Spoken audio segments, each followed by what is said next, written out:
a lot of people that I know that are Eagles fans. My godfather Ken is an Eagles fan because he's lived in Philadelphia for a little while now. He lives in North Carolina. You're right. You do have, sometimes the banter of, these are bad fans, but every organization has that. I mean, I'm a Panthers fan, and we supposedly got a bad owner because our owner throws drinks on people. It don't get no worse than that. But to rise above, all of the hoopla, all of the naysayers, like at the end of the day, it don't even freaking matter. Like we're here. We are in the top two of the entire league. No matter what happens, at the worst, we're number two. Like no one wants to be number two, but you definitely don't want to be number 32. So, what is it? What's it like? Are people already gearing up? I mean, it's a few days out, a couple of weeks out. I know the hype is real. I mean, I bet you there's Eagles jerseys everywhere.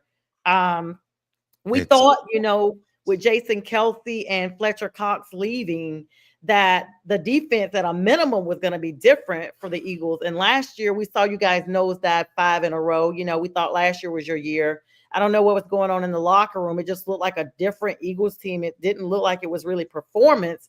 It looked almost like it was just personality with Jalen Hurts. We watched him sit in isolation on the field, on the bench by himself during the games. Just wasn't any cohesiveness. Looks like this year with them drafting Jalen Carter, the UGA defensive end out of Georgia, aka Breadman, that he's come in as a rookie and just powerhouse that defense, where you don't even notice that Kelsey or Cox are even gone. Yeah, the injection of youth into this team has, I'll tell you what, when you have this amount of rookies that are playing meaningful, not just meaningful, but starting minutes to take this to a number one defense in the NFL. It just listen, it's coaching, right? At the end of the day, it's coaching. You have a corner, Quinton Mitchell, who was just locking people down. Cooper DeJean, who's just locking people down. Rookie Jalen Carter, just completely just destroying people up the middle. These are rookies, and they're not. You're not supposed to get play like that from rookies, right? You may get one, you may get, but to get two, to get three, to get four, it's unheard of. And listen, there was you mentioned last year, which last year I still can't put my finger on it.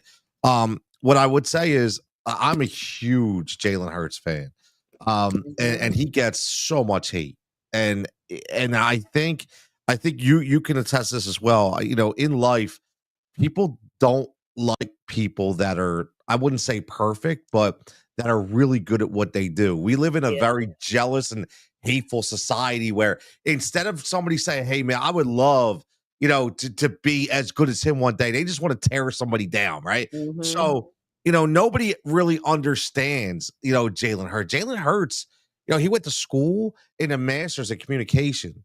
So to say that he can't sit up there and hold a microphone, and you don't, he's been trained by himself. He has Mhm. an education that way. So, like, I stand for everything Jalen Hurts believes in is diversity. I know you know this, but his entire female staff, to where he says, "Yo, I'm gonna have the first female agent. I'm gonna have the Mhm. first female." Like, his whole staff is female. Why? Because he knows that they deserve the spot, that nobody else is Mhm. giving that to them. So everything besides football about Jalen Hurts is great. And last year, I'll sum it up with this. I just think that sometimes when you're too perfect within yourself and you're afraid to make those little mistakes, sometimes you do isolate yourself to where people are like, I don't want to really piss him off because if I do the Mhm. wrong thing, he's going to be mad. And I think it was just everybody trying to get that together. And you see this year it's changed. Yeah, it's so interesting to see. And hello, J Train, James Martin. We were talking about him a little bit earlier that he did call this. I gave you a shout on that, brother. He says hello, good to see you on, and he said that Philly got this. David is taking down Goliath, and also Tasha shouts out Pink Fanfur as well. That's her sister in love, and so we were giving Pink Fanfur a shout out for the promos and what have you. I mean, and Purple Zombie says he's from Springfield, Massachusetts. Okay, well, Purple, you need to be getting with either the Patriots or the East Coast with these Eagles. You should not be rolling with, Patrick Mahomes. And so I will say Jalen Hurts, both quarterbacks are from Texas.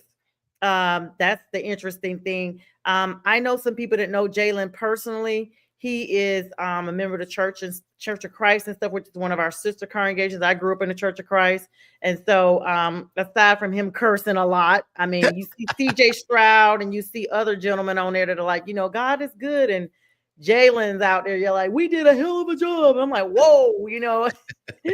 So, it's interesting. Excuse me one second. Sit down. I'm sorry. I have a pup here and he is That's all right. literally going crazy. Get up here. Get up here. Get up here. Sit down. You are interrupting my show. You've never done that. Come here. I got a lot of love for the pups, man. Like, nothing Yeah, wrong I with don't. that. He's literally.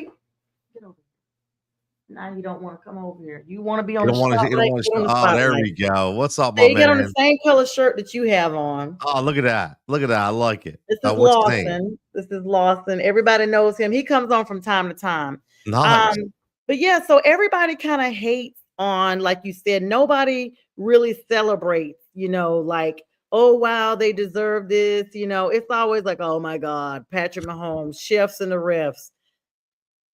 To It's kind of like the meme that's going around right now, Tony. There's a meme of the United States map. I actually shared it Mm. that has like, this is all the people that are rooting for the Eagles, and this is who's rooting for the Chiefs, and this is who's just looking for a meteor strike. And the Eagles are in Pittsburgh on the map. I mean, excuse me, Philadelphia. Oh my God, Philadelphia area, and the Chiefs are out in the Kansas City area, and then the rest of the world is just grayed out looking for a meteor strike. I mean, how do you differentiate? Because we have seen the maturation, not just of Jalen with this organization. I mean, he hit the ground running after the Nick Foles era.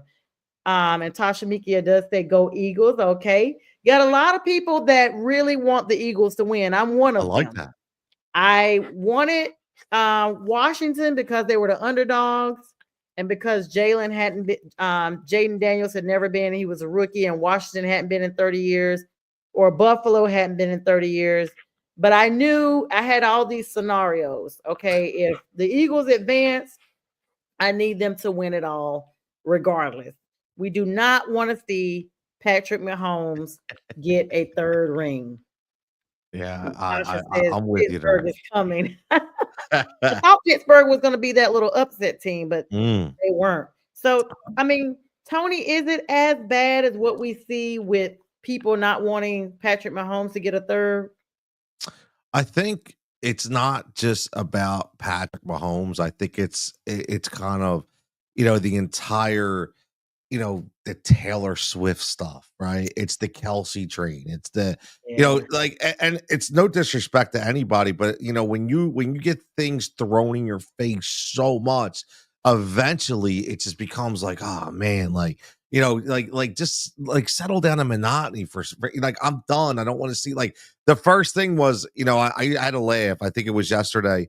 Instead of talking about, it might have been Yahoo, I forget who it was. The national story was, instead of talking about a three-peat that could possibly happen, which has never happened in the Oh, NFL, don't tell me you the know, first story was right? Taylor. Yes, it was. You know what the first Oh one my was? God. What are the odds that Travis Kelce's going to propose to Taylor Come Swift at the Super on. Bowl? Yes. So that's why indirectly, that's why everybody's like, yo, man, I like, come on with this already, and what are you going to do, right? I mean, she's a global superstar. I get it, but then you have the little things that trickle down where people do complain about the refs, because there are certain things to where, listen, we all know it's a business. The NFL is a business, so it's hard for them to deny that they don't want the Chiefs there so they could get the Taylor Swift site, right, and to Mhm, get the extra sponsors and the mhm. extra revenue. So it's unfortunate because it's a great football team out there in Kansas City, and unfortunately, it's going to continue with the hate. I can tell you that. Yeah, and Tasha says Travis is never gonna settle down. I'm gonna tell Oh, I you, agree. I as agree. this is Yeah, what they said last year too. I mean, she's trying to get him to look as unattractive as possible. Got him yeah, looking like one of the disciples running around here with all this dark colored hair. yeah. What He happened looks to like him? Like, Jason now. I know. And I'm Uh, like, you know, no one cares about her reaction every play. oh, Just because he catches the ball, I don't need to see Taylor's face. I don't need to see, I don't even need to see her. You can show her at the beginning of the game and at the end. I don't need to see her every first down. I yes. don't need to see her when he's over there catching a breath. I don't need to see her when anybody else scores just to see her reaction because the Chiefs themselves have scored. She's not even a Chiefs fan. If I remember correctly, she was an Eagles fan. Exactly.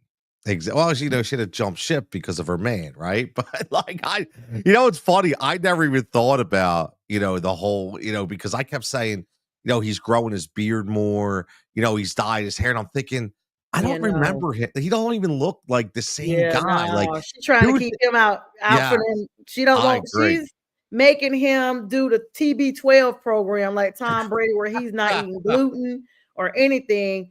Thanks for the subscription, Purple. I appreciate you. And Tasha says she needs to go do a concert. Exactly, and do her. Like I often think, if this is Beyonce and Jay-Z's, not rapping, but he's playing in the league. Like, first of all, I don't think Beyonce would go to every single game. But Nah, these Swifties are powerful. Like, you can't even say anything about them. They're worse than the Beehive.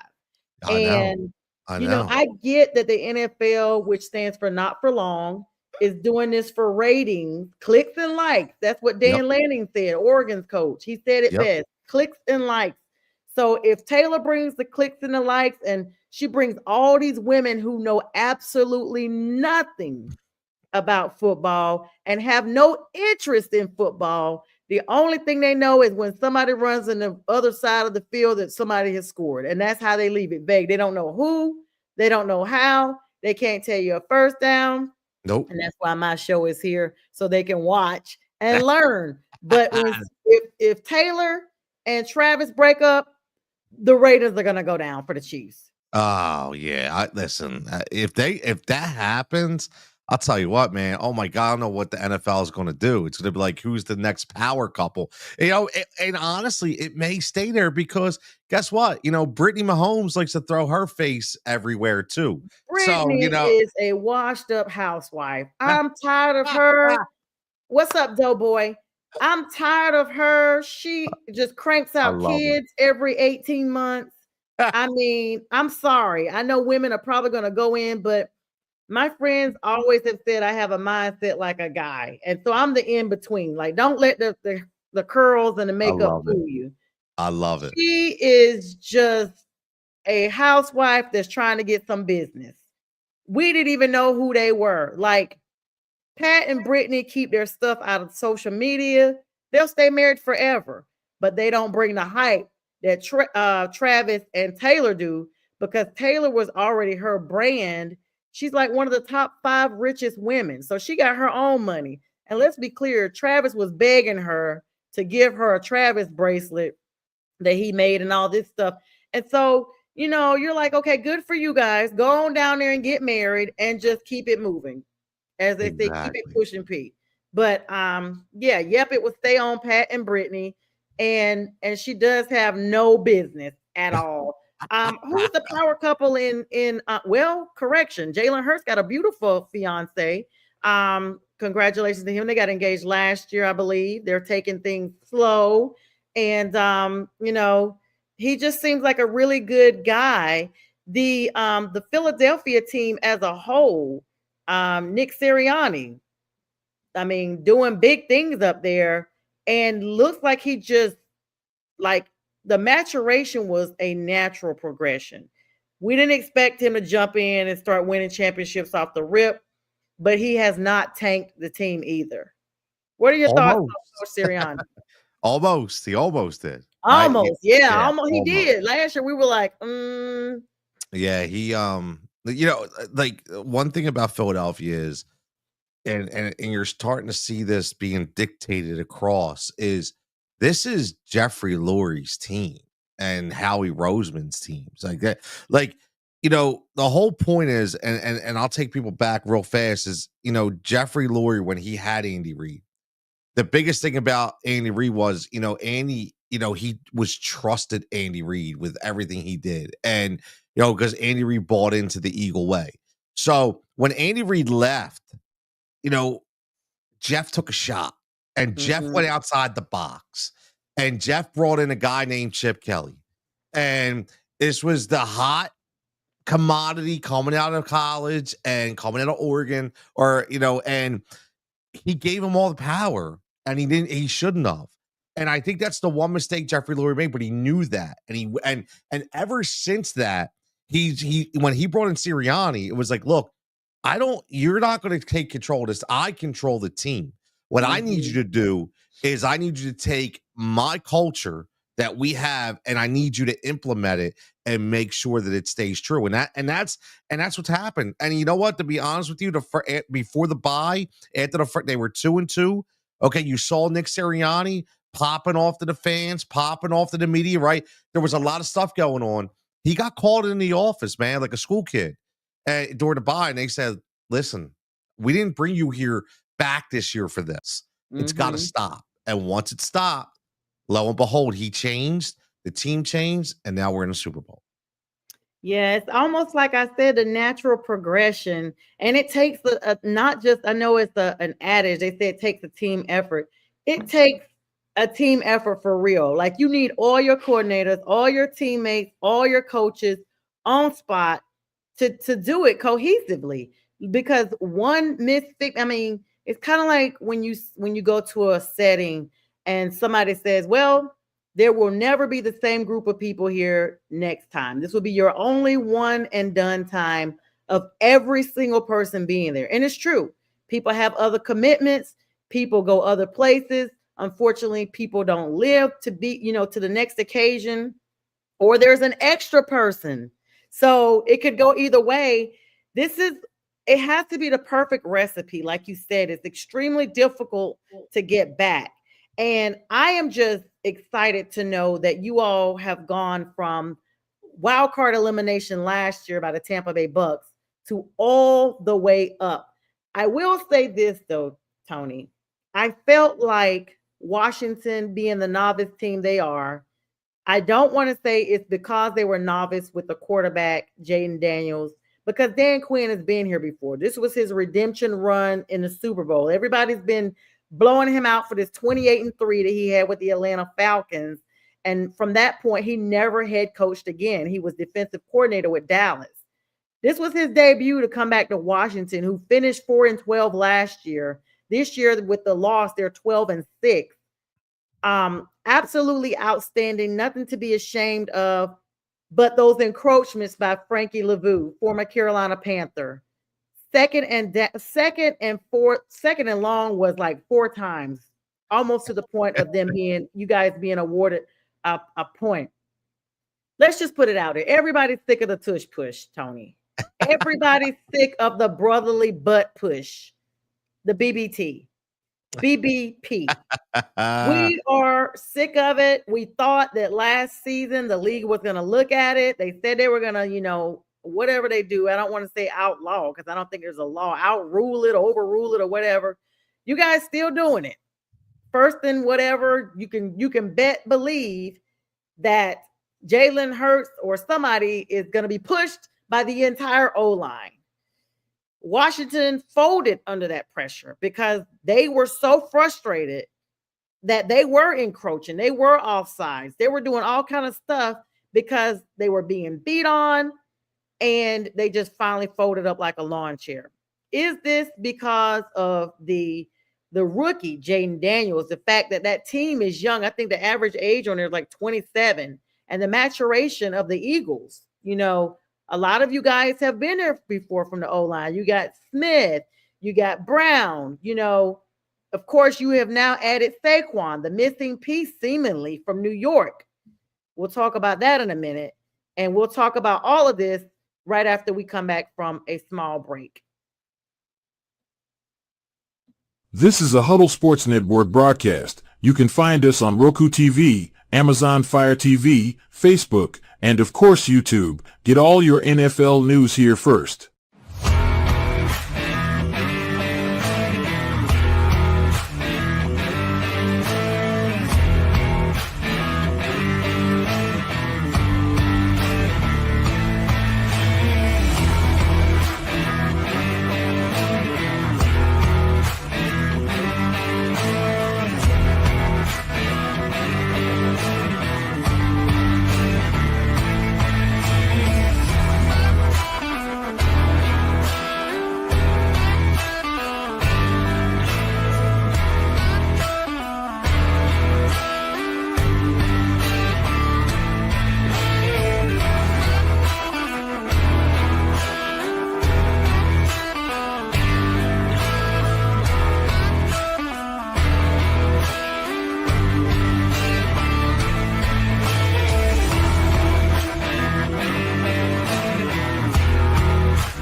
Hi guys, I'm back with Tony Cutillo of the Tony Cutillo Show, Rise React Media, Rise and React Media. Tony, we kind of had to put a pause in there because I forgot to give a shout out to the Huddle Sports Network. And we got some comments coming in, but I'll first let you address the questions before the break. So here's the thing about the tush push, right? I know everybody hates it, but got to give a shout out to one of the most consummate professionals in all the NFL, and that's Bobby Wagner. And when they went to Bobby Wagner afterwards, and they mentioned the same thing that you were talking about, and then they talked about that play, and he goes, "Look, man, like it's the best play in football. Like it can't be stopped." He's like, "If I would run it every time too, like why not?" But here's the funny thing, everybody just says they're tired of it, and this goes back to the whole Jalen Hurts thing. Buffalo couldn't run it. Buffalo didn't understand how to run it. There's one thing you mentioned earlier about Jason Kelsey. Everybody said, well, was Jason Kelsey? Well, Jason Kelsey's gone. Cam Jurgens is here. Well, Cam Jurgens got hurt, and then Landon Dickerson was here. One constant. That's Jalen Hurts. We have a quarterback that could bench 600 pounds. Yeah, okay? that was crazy. Like, come on, man. Like, there's a reason why it works. I mean, my man is so strong. And, again, I know people are tired of it, but as long as it keeps working, we're going to keep doing it. Yeah, and so of course I've been bashed in the comments by Doughboy, who's like, "Boy, the ref screwed the Bills bad Sunday in the AFC Championship game." I But agree. D'Amico Ryan said, "When you play Kansas City Chiefs, you play against everybody." Now that's true. We're going to talk about that in a minute. I mean, you guys got to face that on the 9th. Howie Roseman goal is to win a Super Bowl, and then he wants to know why I'm talking bad about the Eagles with the tush push.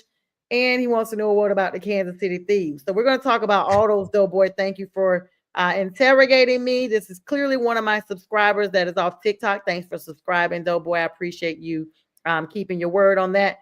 Tony, I mean, we talked a little bit about how Washington do you think it was just they weren't prepared, or that Philadelphia was just that good? Listen, this isn't a homer take. It's not a biased take. Philly's just that good. And, Washington's got a great team. They do. It's a young, listen, nobody, you can't discount what Jaden Daniels did this year. You just can't. But he also is a rookie.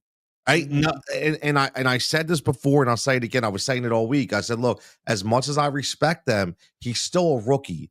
And when you go up against a veteran Hall of Fame defensive coordinator like Vic Fangio, guess what? He's going to show looks that you probably didn't see. He's going to show you things you probably didn't see. If you go back and this is really relatable, which was good. Patrick Mahomes, his kryptonite is Vic Fangio. When the Philadelphia Eagles, before Vic Fangio was even their defensive coordinator, the Super Bowl year, they brought him in. They brought Fangio in as a special assistant on a 2-week contract just to devise a game plan against Pat. And the first thing Pat said was like, dude never shows the same look twice. So think about that. That's a Hall of Fame. And now you have Jaden Daniels seeing that same look, right? Listen, the future is bright in Washington. I'm a big Dan Quinn fan. I think there's nobody else that really riles up the troops like a Dan Quinn. He's a great head coach. I'm a big I feel bad for Terry McLaurin. I'm gonna be honest with you. Like, I love Scary Terry. He's one of them dudes who don't pop. Yeah, he is. Right? I mean, he is true, and sucks, man, that he doesn't get that opportunity. But they're gonna be back there. They're not gonna be silent. They'll be heard for the next couple years, man. So future's bright, Washington. Yeah. Do you think? Okay, my opinion was this: Washington, if you were gonna lose like that, y'all should have let Detroit go ahead. Because I'm gonna be honest, I had Detroit versus the Bills for my pick. Wow. I don't remember if I picked them at the beginning of the season. I might have said the Ravens, but I definitely didn't have you guys, and I did not have the Chiefs again because I'm like everybody, we're sick of them. Yeah. And so I felt like, I actually felt like the Chiefs could be taken out by the Steelers as a sneak card, kind of like Tasha spoke about earlier, like they'll Me be too. here. But do you think a Detroit versus Eagles game would have been different? It's funny. I wasn't a believer in Detroit. So, I'm not a Jared Goff fan. Never was, never will be.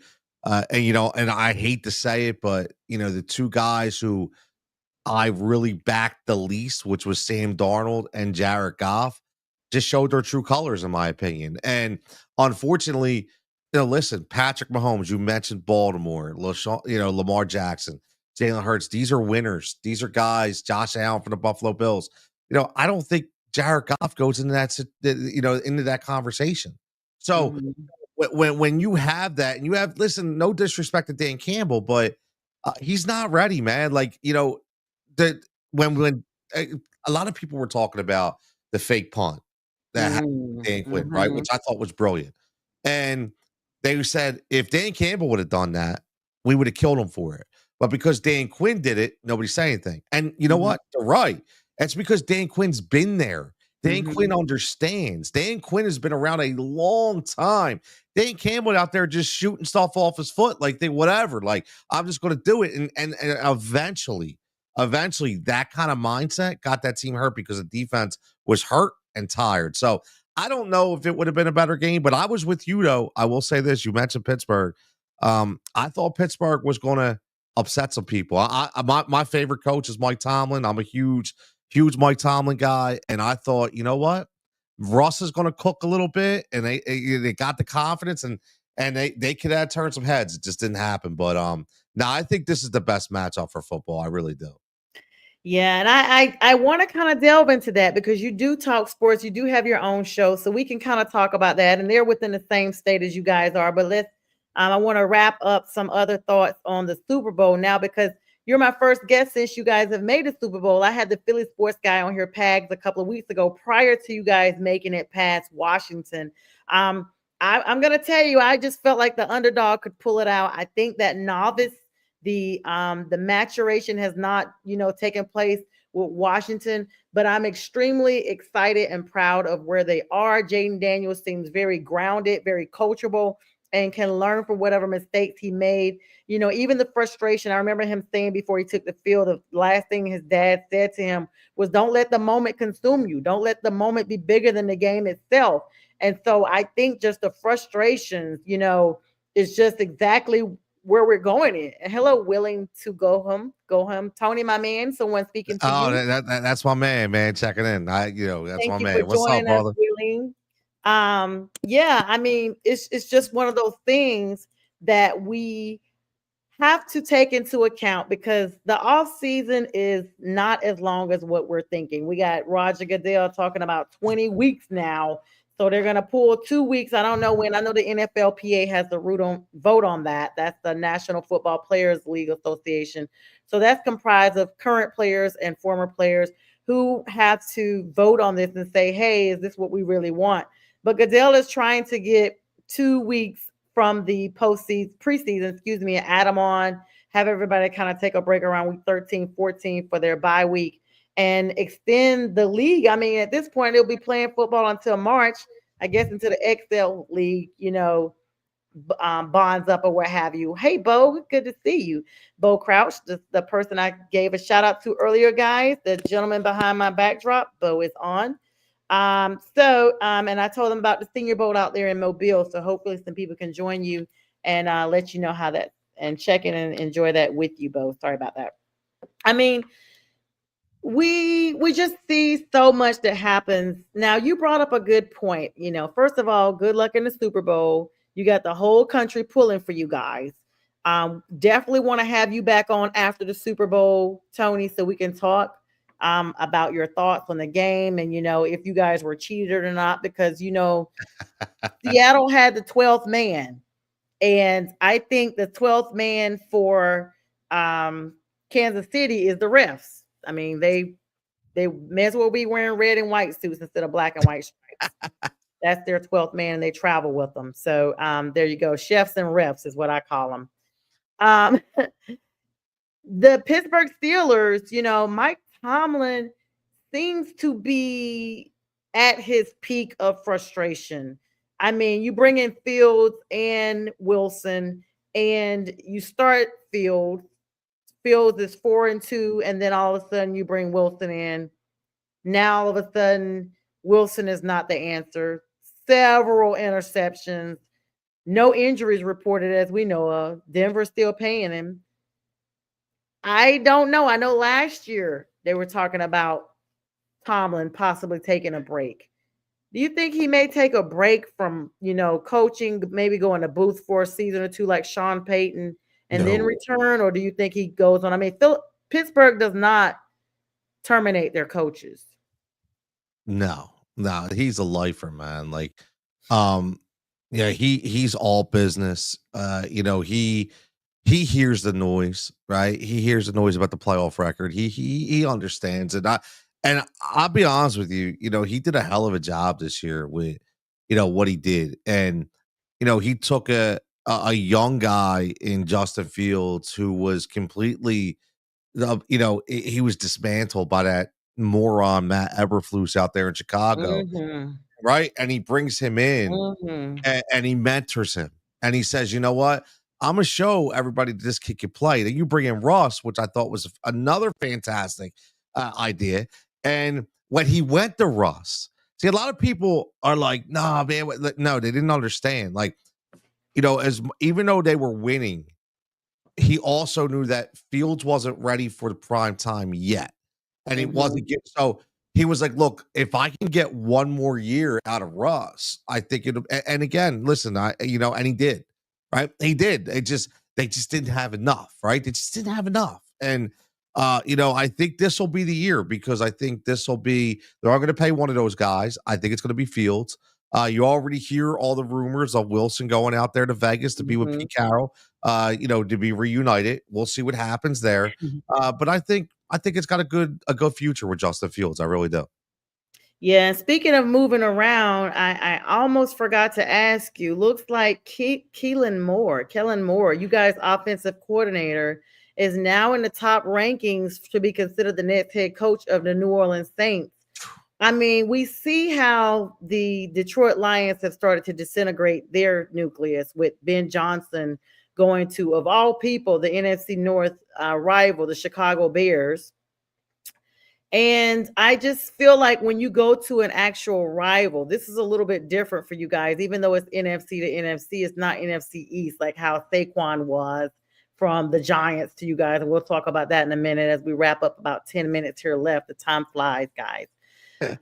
Do you think, that losing an offensive coordinator in Moore would be detrimental to you guys getting back, or that's kind of too far? You're just worried about what's happening now?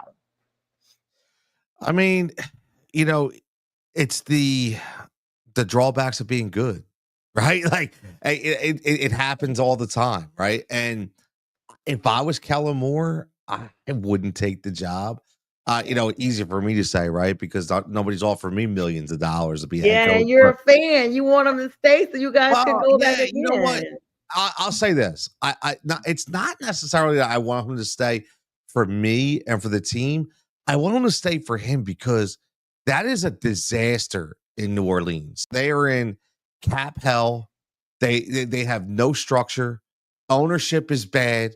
Everything. So, in my opinion, I would rather Kellen go to a place where I feel like he can actually excel. And I think that you go to New Orleans to die right now. So I think that he doesn't give himself, a deserve, and Yikes. listen, Aaron Glenn and Ben Johnson, like you said, Detroit studs. Aaron Glenn, absolute stud, man. Like, if anybody can turn the Jets around, it's going to be Aaron Glenn. And Ben Johnson, man, I'll tell you what, I'm not going to sleep on him. I was skeptical. Some people are just better off being coordinators, but just watching his mannerisms and understand, yeah, I think they got him a gem out there in Chicago. Definitely a gym in Chicago. I mean, Bo makes a good point. He's definitely not stepping aside. He's been down here the last 2 days evaluating talent in person. So, I mean, the NFC South, I'm from the NFC South with the Panthers. And of course, I live in Atlanta now. So I get to see it up close and personal. We have been literally the coaching quarterback carousel of the entire league. Every season, somebody in the freaking South is getting a new coach or a new quarterback. Like, just look at it. Like, this is not me just blowing smoke. Legit, it's real. I mean, the Panthers, the Falcons, Tampa got Baker after a couple of seasons from the Panthers. Yep. It's the recycling bin down here at the bottom of the league, honestly, to be honest. Like our rankings are really bad compared, to some of the other divisions. But I mean, I feel like Dan Campbell said it best. He talked about how difficult it was to get back. I've never been sold on Jared Goff. I still didn't understand why they got rid of the gunslinger. I like Matt Stafford. His wife had a community ties. She had unfortunately battled a brain disease while she was in Detroit. And, the Lions team, the Lions fans absolutely supported her. And so, they had built that familial relationship. And so fans, were stunned. But however, when Stafford came back to the Lions Den, as no pun intended, and he got like an ovation. He said he'd never heard that stadium so rowdy in all the 12 years that he had been there because the Lions believed. And now last season they said it was hard to get back and they got back this season, but now your offensive coordinator has left. And so you just don't know. CJ Simone, hi brother, what's up? Jets fan, he could tell you best. Sometimes bringing in big names like Aaron Rodgers, and in this case Ben Johnson from the Detroit Lions may or may not be, advantageous to Chicago, but it will definitely probably be, well, definitely and probably, you can't say either one, who will likely be disadvantageous to the Lions trying to go back for a third time, considering they've never gone to the Super Bowl and they haven't even gotten any championships since '93. Oh, it's going to be interesting to see who gets picked, right? Because now Dan Campbell's got to go out there and find two guys, right? He's got to get an offensive coordinator, he's got to get a defensive coordinator, and is that the recycle period? Is it going to last longer than a year or two? Right. So we shall see. It's going to be interesting. But I will say this: you mentioned your teams, man. Like, I'll be honest with you about Carolina, man. I am so impressed by Bryce Young. I don't want that to go unnoticed. I think you know being what he was done to him by being benched, and then him taking it in stride and Mm-hmm. saying, "You know what? I'm gonna come back and be better than I was," and he did, and I think he's got a bright future. And you mentioned in Tampa with what was going on. You get Baker and coming on, but Atlanta, man, right? I'm a Raheem Morris fan. Like I've always been a Raheem Morris fan. I'm so happy for that dude to get that opportunity again, and just show how passionate he is and how much of a solid educator he is of the NFL. And listen, not many people would have done what he did. Bench a $1 million arm in Kirk Yes, Cousins, right? And go with the for young boy. Michael Penix Yep. Jr. Now Yep. the draft makes sense as they Yes. picked at number 8. And even Kirk didn't know until minutes before it happened. They called him like, "Hey, we're taking a quarterback." And I know he was stunned, and but he prayed with him. They showed a video of him praying with him. I mean, way to really show, he could have gone into his feelings like, "How dare you bench me for a rookie who has not even shown any type of performance?" But like I said, NFL, not for long. Raheem Morris has his work cut out for him in Atlanta as they continue to try on quarterbacks like shoes. They had Desmond Ritter, they had Marcus Mariota. They've had a gang of quarterbacks too, just like Carolina. And I do want to state that this was the first year. This year felt better for me for Carolina because we went toe to toe with the Chiefs. They almost lost. Had they really, counted that catch by Adam Thielen that was robbed from us, we would Yep. have beat the chefs, but again, it's the refs. And I will say the maturation of Bryce Young was incredible to watch because people talked about his size. I probably was even like, hey, they should have let him sit and learn. But his size became the benefit for him. He was able to scramble out of the pocket where, defenders were reaching up. He was down here. So he was able to go under and, duck and dodge and get those first down yards. And, we found our franchise quarterback. So we're excited about that. Bringing in Dan Canales from Tampa was the missing piece because Yep. he is the quarterback whisperer. He was one. And the fact that Tepper stayed out of the business this year instead of being so medley, all the other coaches had like 6 weeks to 8 weeks. before off with your head. I think, his PR person finally got to him and was like, hey, you're tossing drinks on people in Jacksonville. You got to slow it down, bro. So we were glad to see him take a back step and to let the team mature as it is. We hope Adam Thielen comes back for another year. We know he's getting up there as far as, age and everything. We hope that the draft picks we made with Jonathan Brooks gets better. That the Panthers actually fired like some of their medical staff because they had cleared Brooks before he was ready and he got re-injured. And of course we want Xavier Legette to be better with getting those crucial catches. Tommy Tremble, Tommy's a free agent. All these guys are going on social media now, basically making it known they want to come back to Carolina next year. And so once again, we're in rebuild. We've been continuously rebuilding since 2016 when we were in the Super Bowl. And we are now 9 years, Tony. And I started the show by saying every team is built to go back to the playoffs within 7 to 10 years. Well, Your thoughts? 7 to 10 years. I honestly think that with the way that you mentioned earlier about the rookies for the Philadelphia Eagles being able to step up and play in year one, I honestly think that's 7 to 10 years now. I think you're built like every 2 to 3 years if you Yeah, it draft seems well. much quicker. It It, does seem much and, quicker. and here's the other thing about that too. I think a lot of it is pertaining to the NFL style offenses that are being taught in the big programs in college. Mm-hmm. Because remember back in the day, these kids would come in and it was such an eye opening experience because they were always out there running with nobody. Like, they didn't have any bump and run coverage out there. They were just opening. Like, I remember when Jeremy Maclin came here for the Philadelphia Eagles, it was like, oh, I mean, this dude is running. He's used to running free. He wasn't used to getting off the line, right? Well, now it's different. Now they play so similar that I think that 7 to 10 drops down to 2 to 3. And if you could draft well, if you could hit on like your top 3 picks or 2 out of 3, it could be even quicker than that. Yeah, and CJ's right. He says, it all depends on the offense system that they're running. Yep. People need to realize this is not Madden. Like everybody wants Yes. instantaneous. Like you said, fans want a microwave product, and it doesn't work that way.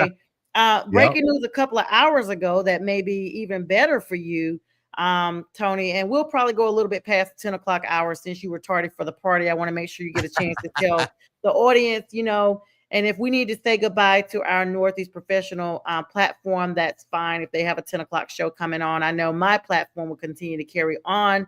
And as we have a lot of views right now, thank you everybody for coming on and viewing tonight. We really appreciate you guys. The Eagles, Brandon Graham, may be making a surprise return. He was injured in week 12, I think it was. And you guys, a 37-20 win over the Rams. And so he's 15 years all in Philadelphia. And he may be coming in at the 11th hour. You guys are paying him 1 year. He's got to finish that 1 year contract now, basically. $4 million. And he signed it last March. So it's almost up again. So he may be coming in for Super Bowl. Have you heard that? Yeah, he's I think it's a really big deal and a really I would say the percentage is probably about like 98% that he plays. And he was on the radio today and he was saying, he's been through a lot of injuries his career. And he said this has actually been the easiest rehab that he's ever had. So that's a good thing. And Brandon Graham, this was supposed to be his swan song. And the funny thing was when he came in, the swan song was supposed to be, okay, this is going to be the farewell tour of Brandon Graham. And Vic Fangio was like, yo, cuz, like, you're not done. Like, there was just something that sparked Brandon Graham. Number one, fantastic person in the community. And he dealt with a lot of adversity. People forget about that. Like, nobody here in Philadelphia, even me, wanted Brandon Graham. We wanted Earl Thomas. We were pissed that they passed on Earl Thomas. They drafted Brandon Graham. Yeah, and then, I remember that. Yes. So, and Brandon Graham was a late bloomer, right? He didn't give us those stats until about 4 or 5. So for like 3 or 4 years, we were all hearing he's a bust. We look at Earl out there balling out with the Legion of Boom, and what's he do? Strip sack with Tom Brady, first Super Bowl, and now who knows? Maybe he gets a strip sack of Patrick Mahomes now too. Yeah, maybe so. I mean, but to me, this kind of bleeds in the personal professional. Earl Thomas had his drama out there. That whole taking a knee thing, people really got emotionally involved to the point. I don't know if you remember. Well, I'm sure you remember. There was a while they didn't even play the national anthem Yep. at some of the games because they were Yep. like, you know what? This is becoming so contentious that, it started with Colin Kaepernick, who they said was really kneeling on the side, and that it was really out of honor of military and stuff like that he had talked to some military personnel. But Earl Thomas was doing it himself in the with the Legion of Boom. And I feel like, when it came time for him to possibly come to some other teams, that kind of overshadowed because people were like, you know what?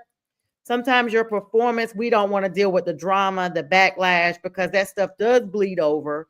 I started the show talking about how we saw Jalen Hurts literally just detached from the team last season. All kind of rumors swirling around, of course, that there were some locker room issues with some players and players' relatives and significant others or what have you. What'd you hear up there, Tony? So I think a lot of it at that time was actually a reverse effect, right?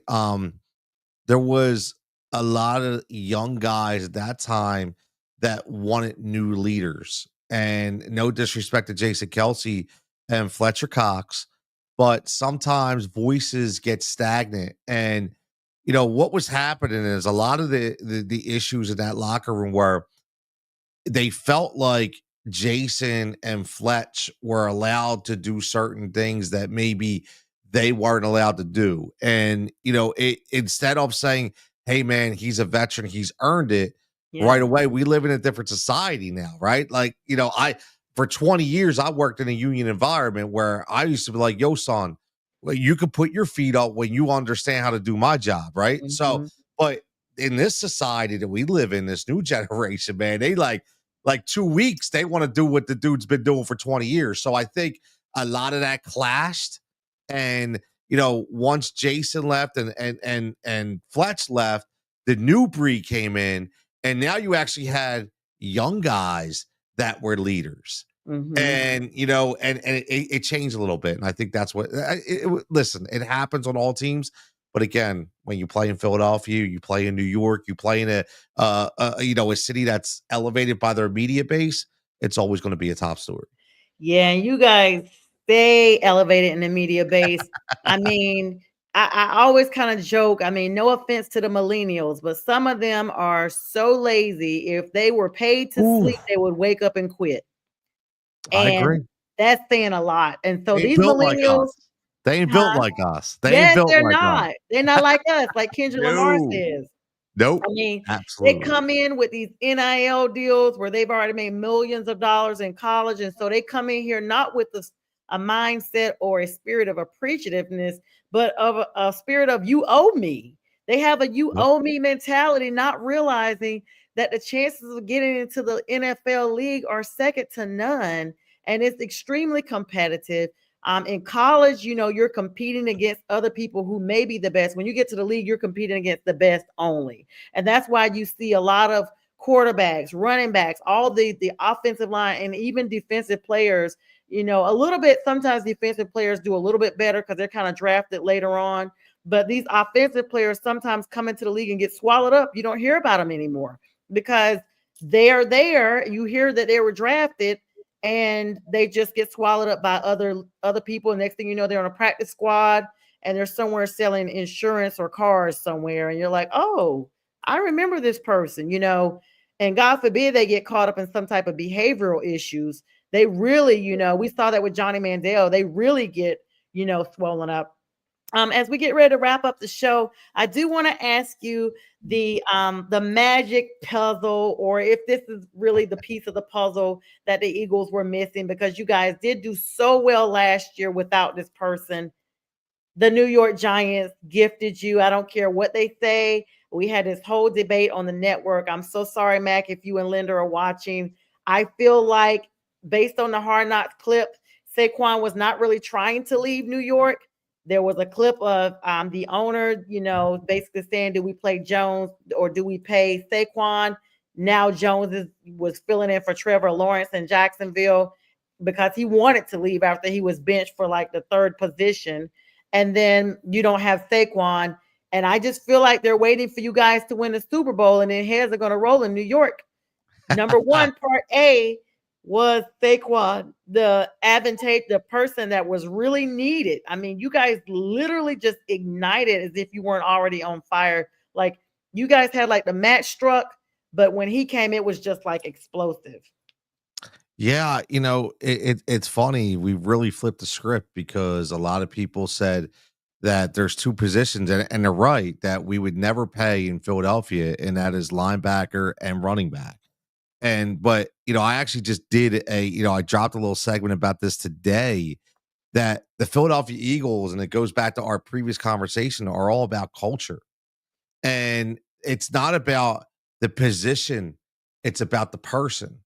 And even though they didn't value running back, as much as a person of Saquon's status, they valued his people, his people energy, his people personality, the teammate that he was, the father that he was. That's the Philadelphia Eagle way.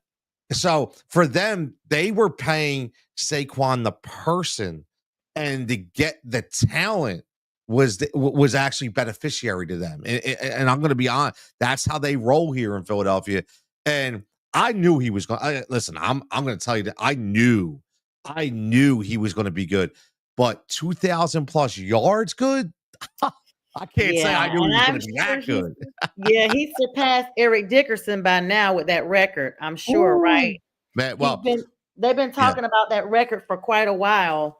And so, Eric Dickerson went on the record, said he didn't want him to break his record. I'm like, dude, you've had that record for forever. Let someone come in and be their best version of themselves. I do love the way Saquon loves on his family. He seems very centered, not hoopla and all that stuff that you see around a lot of athletes. He just came and like you said, you guys were paying for Saquon the person, and he brought so much talent to the organization, and no doubt a Robin to Jalen Hurts as Batman for the postseason and everything. 100%, man. I mean, his smile, his team first mentality, it's infectious, and you get a bunch of Saquon Barkley's on your team and a bunch of Jalen Hurts on your team. I'll tell you what, man, it's a huge brotherhood, and it's hard to stop. It really is. It's the city of brotherly love, and we've been sitting with Tony Cutillo, Tony Cutillo Show. You guys follow him. Just such a blessing to have you on, Tony. Definitely want to have you back on here after February 9th so that we could, get your reaction to your Super Bowl. I'm sure you're going to be excited, especially when you guys win. So I know it'll be a little bit after the 9th.